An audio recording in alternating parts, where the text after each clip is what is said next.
धन्यवाद अंजना। समाचार पत्रों की सुर्खियां सुनने से पहले सुनते हैं सेना द्वारा जनहित में किए गए कार्यों का ब्यौरा। नियंत्रण रेखा से सटे गांव के निवासियों को स्वास्थ्य सुविधाएं मुहैया करवाने के लिए भारतीय सेना ने प्लावाला के बंडावाला गांव में एक मेडिकल कैंप का तथा मवेशियों के लिए वेटनरी कैंप का आयोजन किया। सेना के डॉक्टरों ने सिविल प्रशासन के डॉक्टरों के सहयोग से स्थानीय लोगों को स्वास्थ्य सुविधाएं पहुंचाई तथा कोविड संबंधी जानकारी दी और वैक्सीनेशन के महत्व को समझाया। इस अवसर पर आयोजित वेटनरी कैंप में मवेशियों की जांच की गई तथा जहां जरूरी था इलाज भी किया गया। कुल 725 ग्रामीणों, जिनमें 257 महिलाएं, 386 पुरुष तथा 82 बच्चे शामिल थे।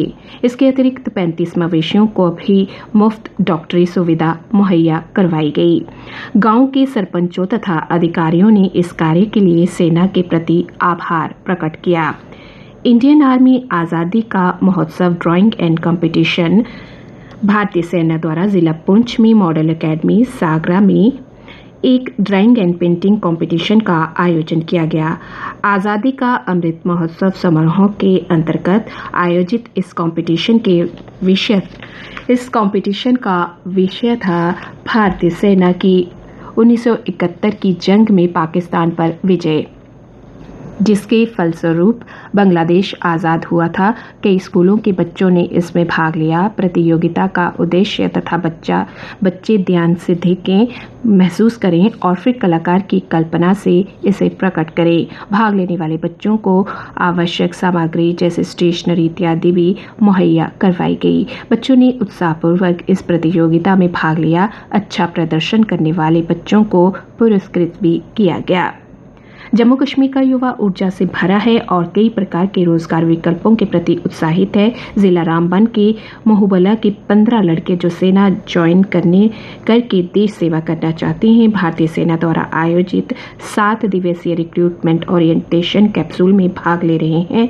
ये युवा शीघ्र ही फयांग में आयोजित रिक्रूटमेंट रैली में भाग लेंगे ताकि ये युवा रोजगार प्राप्त कर सके, आतंकवाद से अपने आप को दूर रख सकें। इसके लिए भारतीय सेना ऐसा प्रयास कर रही है कि ये युवा सफलता की सीढ़ियां चढ़कर एक सुनहरे भविष्य को प्राप्त कर सकें।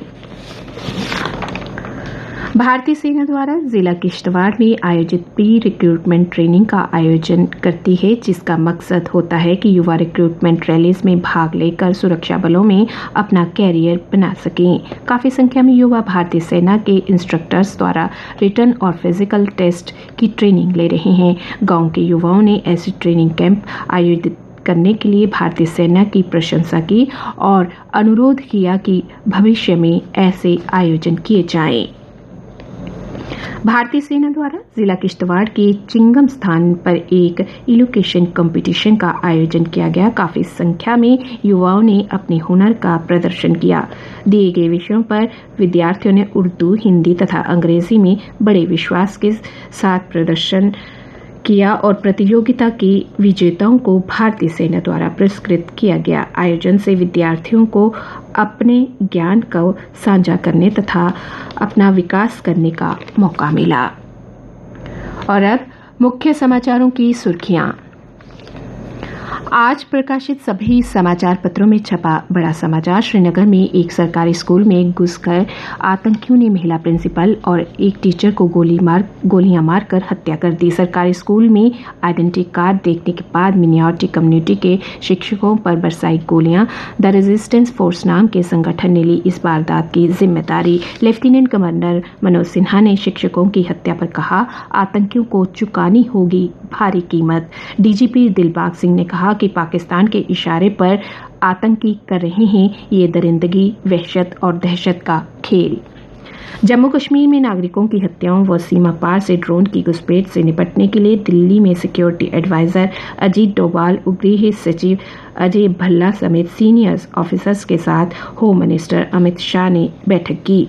बैठक में रणनीति पर विचार किया गया। जम्मू कश्मीर में 33 ऑक्सीजन जनरेशन प्लांट्स शुरू किए गए। पिछले कल प्रधानमंत्री नरेंद्र मोदी ने वर्चुअल मोड से किया उद्घाटन। इससे मरीजों को बड़ी राहत मिली है। उपराज्यपाल ने 50 कोरोना वॉरियर्स, 24 डॉक्टर और 25 पैरामेडिकल स्टाफ कर्मियों को सम्मानित किया। सीमा पार से हथियारों की तस्करी की साजिश फिर नाकाम की गई। हथियारों का जखीरा बरामद किया गया। सांबा में कल बीएसएफ को 0 लाइन पर पैकेट में मिला 4 पिस्तौल, 8 मैगजीन और कारतूस। पिछले 6 महीने में ड्रोन के कई मामले सामने आए हैं। श्रीनगर शहर के ईदगाह इलाके में शाम को आतंकियों ने सीआरपीएफ के कैंप पर ग्रेनेड हमला किया, जो नेट पर लगकर सड़क पर गिरकर फट गया। जम्मू में श्रीनगर में शिक्षकों की हत्या के खिलाफ प्रदर्शन। कश्मीरी पंडितों ने कहा, घाटी में वापसी रोकने के लिए 1990 साल जैसा माहौल बनाया गया। अल्पसंख्यकों की सुरक्षा मुहैया करवाने की मांग की गई। शिक्षकों की हत्याओं की सभी राजनीतिक दलों ने निंदा की।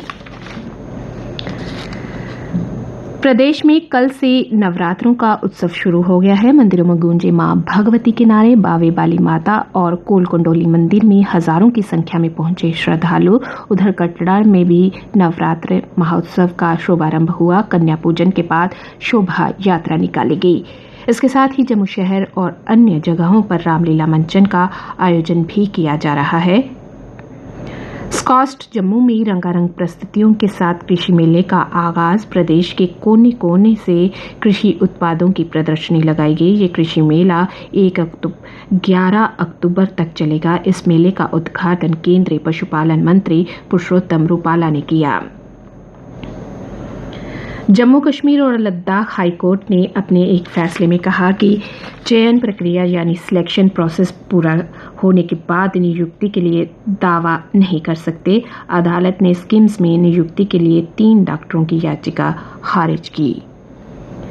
और अब अन्य समाचार, खेल समाचार और मौसम की जानकारी के साथ मेरे सहयोगी मानिक। धन्यवाद सीमा। यूनाइटेड नेशंस में एक बार फिर कश्मीर मुद्दा उठाने पर भारत के यूएन में स्थायी मिशन की काउंसिलर व कानूनी सलाहकार डॉक्टर काजल भट्ट ने कहा, पाकिस्तान न सिर्फ आतंक को सबसे बड़ा समर्थक है बल्कि उसे बढ़ावा भी देता है। उन्होंने कहा, पाकिस्तान को अल्पसंख्यकों की नस्ली सफाया बंद कर देना चाहिए। प्रधानमंत्री के उपहारों की नीलामी पर बोलियों का तीसरा दौर पूरा हुआ। भारतीय एथलीट नीरज चोपड़ा के भाले के लिए लगाई गई 1.5 करोड़ रुपए की बोली। ट्रेन व रेलवे स्टेशन पर मास्क नहीं पहनने पर 500 रुपए जुर्माना होगा। ब्रिटेन ने भारतीय यात्रियों के लिए क्वारंटीन का नियम खत्म किया। Jammu Kashmir board of school education ने विंटर जोन में 10वीं और 12वीं की परीक्षाएं नवंबर में करवाने का ऐलान किया है। भाजपा की वर्किंग कमेटी से वरुण गांधी, मेनका गांधी और सुब्रमण्यम स्वामी को बाहर किया। खेल जगत की बात करें, दुबई शारजाह में खेले जा रहे आईपीएल के T20 मैचों में कल कोलकाता की राजस्थान पर 86 रन से बड़ी जीत और एक अन्य मैच में चेन्नई सुपर किंग्स पर भारी पड़े पंजाब किंग्स। चेन्नई की टीम लगातार तीसरा मुकाबला हारी है। जम्मू के उमरान मलिक ने फेंकी आईपीएल सीजन की सबसे तेज गेंद। 152.95 किलोमीटर प्रति घंटे की रफ्तार से की गेंदबाजी। समाचार पत्रों के अनुसार आज आमतौर पर मौसम के खुश्क रहने की संभावना है। कल दिन का अधिकतम तापमान 33 डिग्री सेल्सियस और न्यूनतम तापमान 21 डिग्री सेल्सियस रिकॉर्ड किया गया।